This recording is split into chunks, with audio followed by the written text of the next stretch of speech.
नमस्कार दोस्तों, mister and Mrs अजनबी की हॉरर की दुनिया में आपका स्वागत है।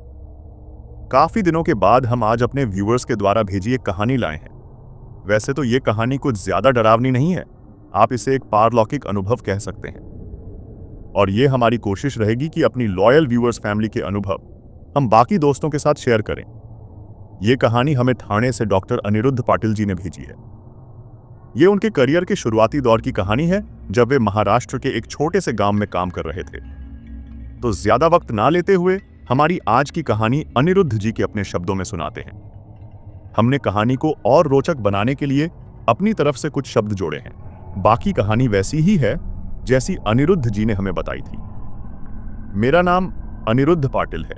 मैं एक डॉक्टर हूं। मेरे परिवार में यह परंपरा रही है, पिताजी और दादाजी दोनों शहर के मशहूर अस्पताल में डॉक्टर थे। मेरे लिए भी सब कुछ तय था, एक अच्छी खासी नौकरी फैमिली हॉस्पिटल में। लेकिन मेरा मन कहीं और था। मैं उन लोगों की मदद करना चाहता था जिनके पास कोई विकल्प नहीं होता। इसलिए मैंने सब कुछ छोड़ दिया और महाराष्ट्र के एक छोटे से गांव में आ गया। शहर की चमक दमक छोड़कर इस गांव में आना मेरे लिए आसान नहीं था। मेरे पिताजी नाराज थे। वो कहते थे, अनिरुद्ध, तुम्हारा दिमाग खराब हो गया है। शहर में सब कुछ है, पैसा, नाम, इज्जत। तुम वहां गांव में जाकर क्या करोगे? लेकिन मैंने उनकी बात नहीं मानी।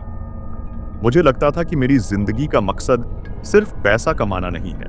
मैं कुछ ऐसा करना चाहता था जिससे मुझे सुकून मिले। गांव में पहुंचते ही मैंने एक छोटा सा क्लिनिक खोल लिया। गांव छोटा था, चारों तरफ खेत और पहाड़। हवा साफ थी, लेकिन यहां के माहौल में एक अजीब सा सन्नाटा था। गांव वालों के चेहरों पर हमेशा एक डर सा दिखता था। मैंने सोचा, शायद गरीबी और बीमारी की वजह से होंगे। पहल तो लोग शहर से आए एक 27 साल के डॉक्टर को शक और अविश्वास से ही देख रहे थे। लेकिन अगले कुछ दिनों में कुछ मरीज आए।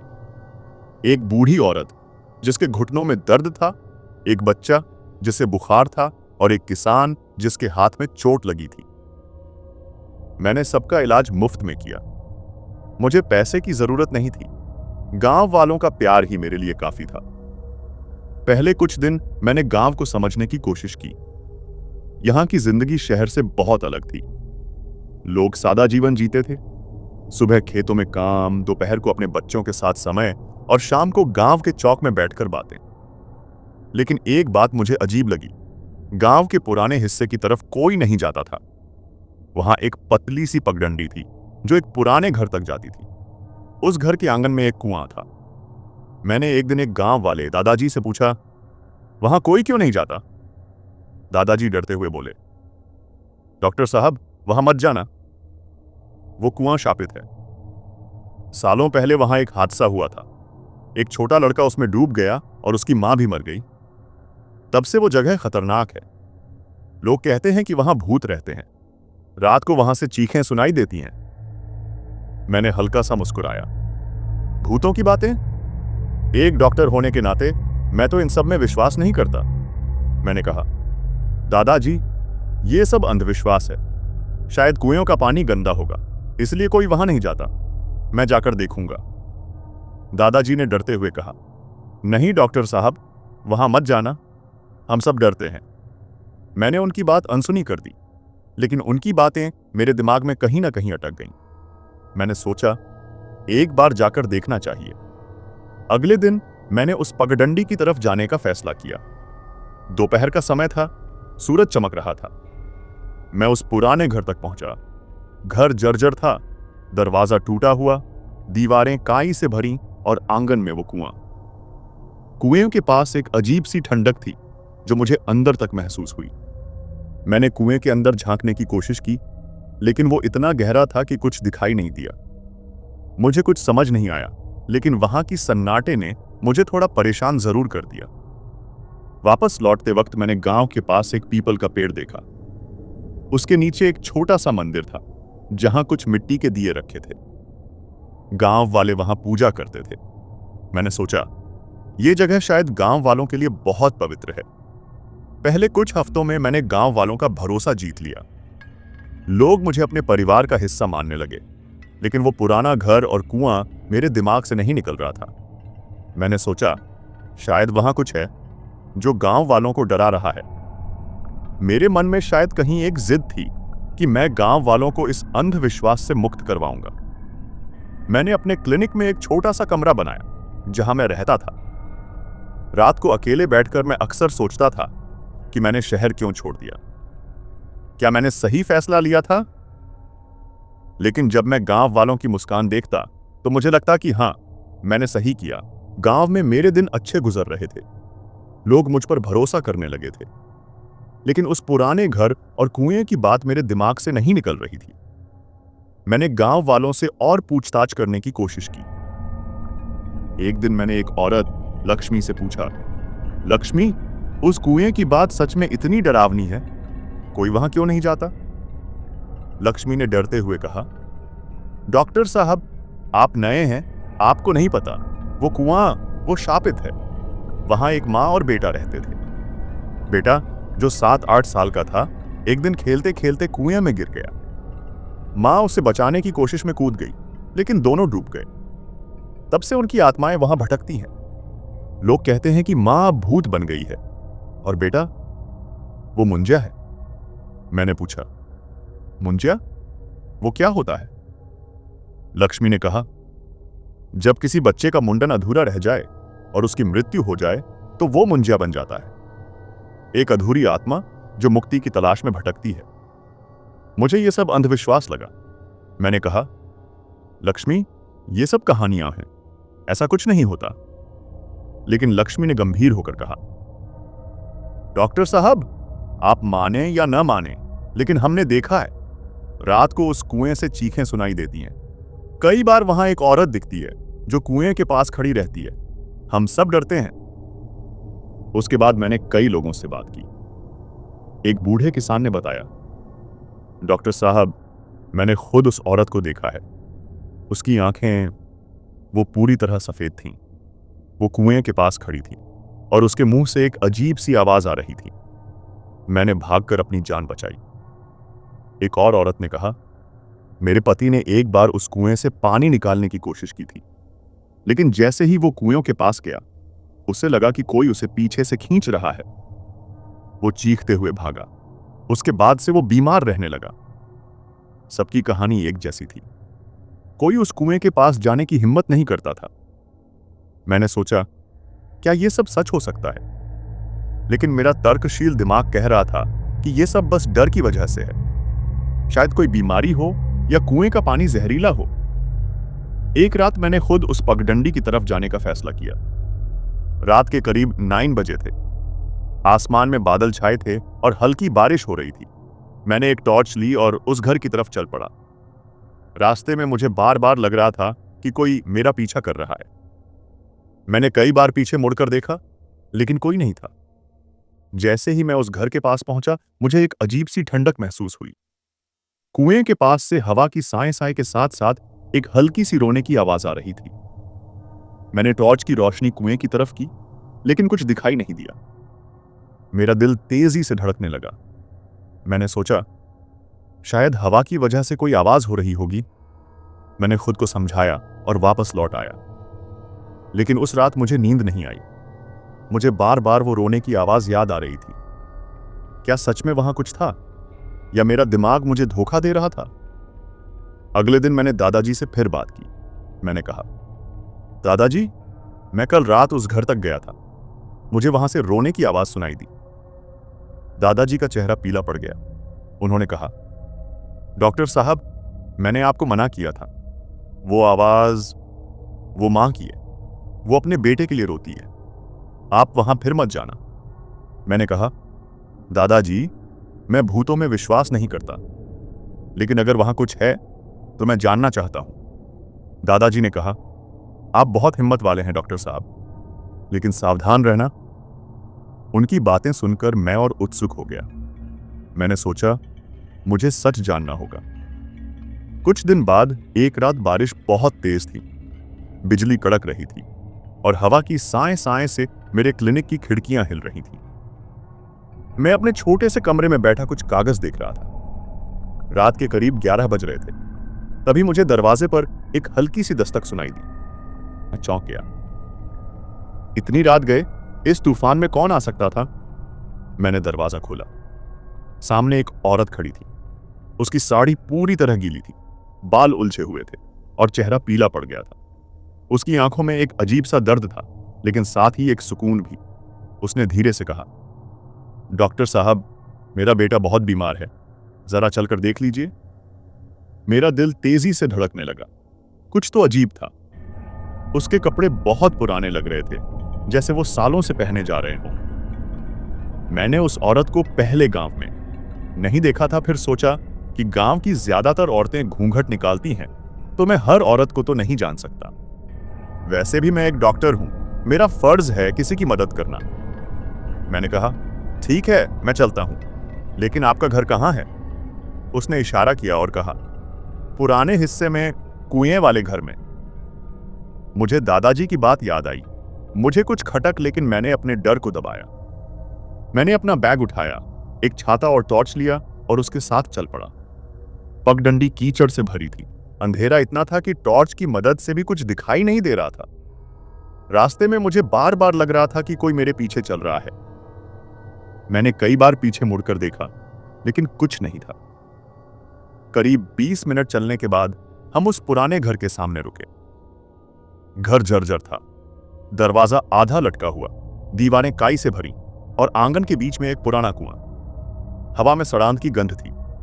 मैंने जैसे ही कुएं की तरफ कदम बढ़ाया, वो औरत अचानक मेरे सामने आ गई और उसका चेहरा वो बदल गया। उसकी आंखें पूरी तरह सफेद हो गईं, चेहरा और सिकुड़ गया और उसकी साड़ी से पानी की जगह अब काला सा कीचड़ टपक रहा था। उसकी आवाज भारी हो गई, जैसे वो किसी गहरे कुएं से बोल रही हो। मैं डर के मारे पीछे हट गया। मेरा दिल जोर जोर से धड़क रहा था। मैंने डरते हुए कहा, आप कौन हैं? ये क्या हो रहा है? उसने अपनी डरावनी आंखों से मुझे देखा, लेकिन उसकी आवाज में अब भी वही दर्द था। उसने कहा, डॉक्टर साहब, डरिए मत, मैं और मेरा बेटा आपको नुकसान नहीं पहुंचाएंगे। मैं मर चुकी हूं। मेरा बेटा, वो इस कुएं में डूब गया था।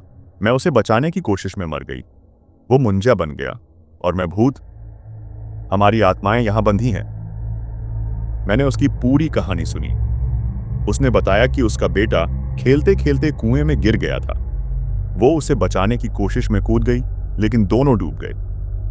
गांव वालों ने उनकी मदद नहीं की, क्योंकि सब डरते थे। उसने कहा, मेरे बेटे को मुक्ति चाहिए। अगर उसे मुक्ति मिलेगी तो मुझे भी मिल जाएगी। मैंने अपनी पूरी जिंदगी विज्ञान और मेडिकल की पढ़ाई की थी, और जो कुछ भी मैंने पढ़ा था वो मुझे इस बात की इजाजत नहीं देता था कि मैं इन बातों पर विश्वास करूं। लेकिन जो मैं देख सुन रहा था, उसे भी झुठलाया नहीं जा सकता था। मैंने कुएं की तरफ देखा। वहां एक छोटा लड़का खड़ा था, 7-8 साल का। उसका चेहरा घावों से भरा था, आंखें खाली थीं और सिर का आधा हिस्सा अधूरे मुंडन से कटा हुआ था। वो मुंजा था। उसका चेहरा देखकर मेरा दिल दहल गया, लेकिन उसकी आंखों में एक मासूमियत थी। मैंने सोचा, ये बच्चा, इसने क्या गलत किया था? मेरा डर धीरे धीरे कम हो रहा था, और शायद मुझे दोनों मां बेटे को इस रूप में देखकर दया भी आ रही थी। मैंने मां से पूछा, आपका नाम क्या है? उसने कहा, मेरा नाम सावित्री है, और मेरा बेटा, उसका नाम था रमेश। उसकी आवाज में दर्द था। उसने बताया कि रमेश बहुत शरारती था। उसे कुएं के पास खेलना पसंद था। एक दिन वो कुएं की दीवार पर चढ़ गया और उसका पैर फिसल गया। सावित्री ने उसे बचाने की कोशिश की, लेकिन वो नाकाम रही। मैंने सावित्री से पूछा, मैं आपकी मदद कैसे कर सकता हूं? उसने कहा, आपको बस एक छोटा सा दिया जलाना है। मेरी साड़ी का टुकड़ा उसमें डालना है और उसे कुएं में बहाना है। यह दिया हमारे प्यार का प्रतीक है। मैंने सोचा, दिया? मेरे पास तो दिया नहीं है। लेकिन मुझे याद आया कि गांव के पास एक पीपल का पेड़ है, जहां गांव वाले पूजा करते हैं। वहां कुछ दिए रखे होते हैं। मैंने उससे कहा, मेरे पास दिया नहीं है, लेकिन पास में पीपल के पेड़ पर कुछ दिए होंगे, मैं वहां से ले आता हूं। वो चुपचाप सिर हिलाकर खड़ी रही। मैं तेजी से उस पेड़ की तरफ गया। बारिश अभी भी हो रही थी। रास्ते में मुझे बार बार लग रहा था कि कोई मेरा पीछा कर रहा है। मैंने कई बार पीछे मुड़कर देखा, लेकिन कुछ नहीं था। पीपल के पेड़ के नीचे एक छोटा सा मंदिर था, जहां कुछ मिट्टी के दिए रखे थे। मैंने एक दिया उठाया और वापस घर की तरफ भागा। वापस पहुंचते ही मैंने देखा कि सावित्री और रमेश कुएं के पास खड़े थे। रमेश का चेहरा देखकर मेरा दिल दहल गया। उसकी आंखें खाली थीं, लेकिन उनमें एक मासूमियत थी। बस एक हादसा और ये अधूरी आत्मा बन गया। मैंने सावित्री से उसकी साड़ी का टुकड़ा लिया। उस टुकड़े से काला कीचड़ टपक रहा था, लेकिन मैंने उसे दिए में रखने की हिम्मत की। मैंने सोचा, अगर यह दिया इन दोनों को मुक्ति दे सकता है तो मुझे कोशिश करनी चाहिए। लेकिन मेरे मन में एक डर भी था। क्या मैं सही कर रहा हूं? क्या यह सब सच है या मेरा दिमाग मुझे धोखा दे रहा है? मैंने सावित्री से पूछा, आपको यकीन है कि यह काम करेगा? उसने कहा, हां डॉक्टर साहब, यह दिया मेरे और रमेश के प्यार का प्रतीक है। इसे कुएं में बहाने से हमारी आत्माएं मुक्त हो जाएंगी। मैंने उस रात को और गांव वालों की बातें याद की। मुझे समझ आ रहा था कि गांव वालों का डर बेकार नहीं था, लेकिन मैं डरने वाला नहीं था। मैंने अपने डर को किनारे रखा और अनुष्ठान की तैयारी शुरू की। मैंने सोचा, अगर मैं इन दोनों को मुक्ति दे सका तो गांव का डर भी खत्म हो जाएगा। मैंने पीपल के पेड़ से लाया हुआ दिया लिया और उसमें सावित्री की साड़ी का टुकड़ा डाला। बारिश अब धीमी हो गई थी, लेकिन हवा में ठंडक बरकरार थी। मैंने दिए को जलाने की कोशिश की। मेरे हाथ कांप रहे थे। बारिश की वजह से लौ बार बार बुझ रही थी, लेकिन कई कोशिशों के बाद आखिरकार लौ जल गई। छोटी सी लौ बारिश में कांप रही थी, लेकिन बुझी नहीं। मैंने कुएं की तरफ देखा। रमेश कुएं के पास खड़ा था। उसका चेहरा घावों से भरा था, आंखें खाली थीं और सिर का आधा हिस्सा अधूरे मुंडन से कटा हुआ था। वो धीरे धीरे कुएं के पास आया। जब उसने दिए की लौ देखी तो उसकी आंखों में आंसू आ गए, जैसे उसे उस लौ में अपनी मां का प्यार दिख रहा हो। सावित्री ने मेरी तरफ देखा। उसका चेहरा अभी भी डरावना था, लेकिन उसकी आंखों में ममता थी। उसने कहा, अब इसे कुएं में बहा दीजिए डॉक्टर साहब। मैंने एक गहरी सांस ली। मेरा मन अभी भी हिचकिचा रहा था, लेकिन मैंने हिम्मत की और दिए को कुएं में बहा दिया। जैसे ही दिया पानी को छुआ, एक हल्की सी रोशनी चारों तरफ फैल गई। कुएं से एक गर्म हवा का झोंका आया और रमेश की आत्मा रोशनी में बदल गई। उसने अपनी मां की तरफ देखा और एक मासूम सी मुस्कान दी। सावित्री ने भी उसे देखकर मुस्कुराया और उसकी आंखों से आंसू बहने लगे। सावित्री ने मेरी तरफ देखा और कहा, शुक्रिया डॉक्टर साहब, आपने मेरे बेटे को मुक्ति दे दी, और मुझे भी। उसका चेहरा धीरे धीरे बदलने लगा। वो डरावना रूप गायब हो गया और एक खूबसूरत औरत मेरे सामने थी। वही ममता, वही प्यार। वो भी रोशनी में बदल गई और दोनों रोशनी एक साथ ऊपर की तरफ बढ़ी। बारिश पूरी तरह रुक गई और आसमान साफ हो गया। चांद की रोशनी कुएं पर पड़ रही थी और चारों तरफ एक अजीब सी शांति छा गई। मैं वहीं कुछ देर तक खड़ा रहा। मेरा दिमाग अभी भी यह मानने को तैयार नहीं था कि मैंने क्या देखा। मैं भूतों में विश्वास नहीं करता था, लेकिन उस रात मैंने एक मां और बेटे की अधूरी कहानी को पूरा कर दिया था। मैंने गहरी सांस ली और अपने क्लिनिक की तरफ चल पड़ा। अगले दिन गांव वालों ने देखा कि कुएं का पानी साफ हो गया था। जो कुआं सालों से सूखा पड़ा था, उसमें अब पानी भर गया था। गांव में हरियाली लौट आई। दादाजी ने मुझसे कहा, डॉक्टर साहब, आपने बहुत बड़ा काम किया। उस मां और बेटे को शांति मिल गई। मैंने मुस्कुराकर सिर हिलाया। मुझे नहीं पता था कि यह सच था या मेरा वहम, लेकिन उस रात के बाद मैं बदल गया। मैंने सीखा कि कभी कभी जो दिखता है वो सच नहीं होता। एक मां का प्यार और एक बेटे का दर्द, ये वो चीजें हैं जो समय और मृत्यु से भी परे हैं। मैंने गांव में रहना जारी रखा। लोग अब उस कुएं के पास जाने लगे। गांव का डर खत्म हो गया, लेकिन मैं कभी उस रात को नहीं भूल पाया। सावित्री और रमेश की मुस्कान मेरे दिल में हमेशा के लिए बस गई। तो दोस्तों, ये थी हमारी आज की कहानी। आपको कहानी कैसी लगी? आप कमेंट सेक्शन में हमें आपके विचार बताएं। डॉक्टर अनिरुद्ध भी जरूर आपके कमेंट्स जानना चाहेंगे। अगर आप भी अपने साथ या किसी परिचित के साथ हुए किसी डरावने अनुभव या कहानी को शेयर करना चाहते हैं, तो आप डिस्क्रिप्शन में दिए ईमेल पर आप अपनी कहानी शेयर कर सकते हैं। कृपया अपना नाम और आप किस शहर या गांव से हैं ये भी बताएं। जिन दोस्तों ने अभी तक चैनल को सब्सक्राइब नहीं किया वो कृपया चैनल को सब्सक्राइब कर लें। और अब हम इस वादे के साथ आपसे विदा लेते हैं कि जल्द ही एक नई कहानी के साथ वापस आएंगे। तब तक के लिए आप अपना और अपनों का ध्यान रखें और खुश रहें।